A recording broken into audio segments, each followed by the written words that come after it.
টি-20 বিশ্বকাপে সুপার 8-এর 7 দল নিশ্চিত ছিল আগেই।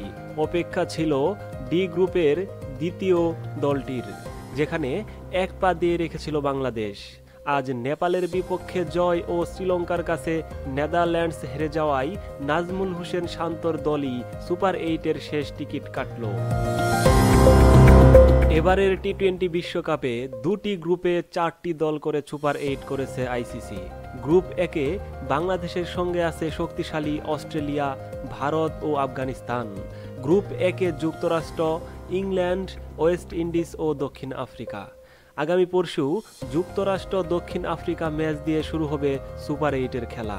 এই রাউন্ডে বাংলাদেশ নিজেদের প্রথম ম্যাচ খেলবে আগামী বৃহস্পতিবার 21 জুন অস্ট্রেলিয়ার বিপক্ষে। অ্যান্টিগায় ভোর 6টা 30 শুরু হবে ম্যাচটি। অজিদের বিপক্ষে খেলার পর বিশ্রামের সুযোগ পাচ্ছে না বাংলাদেশ।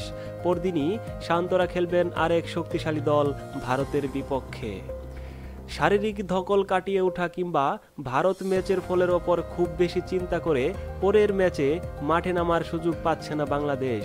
এছাড়া টানা 2 দিন ম্যাচে আছে অস্ট্রেলিয়া ও যুক্তরাষ্ট্রের। সব কিছু ঠিক থাকলে আগামী 22 জুন বাংলাদেশ ভারত ম্যাচও হবে অ্যান্টিগায়। এই ম্যাচ শুরু হবে রাত 8টা 30। 25 জুন সুপার 8-এ বাংলাদেশ নিজেদের শেষ ম্যাচ খেলবে আফগানিস্তানের বিপক্ষে, যারা প্রথমবারের মতো টি-20 বিশ্বকাপের সুপার 8-এ উঠেছে।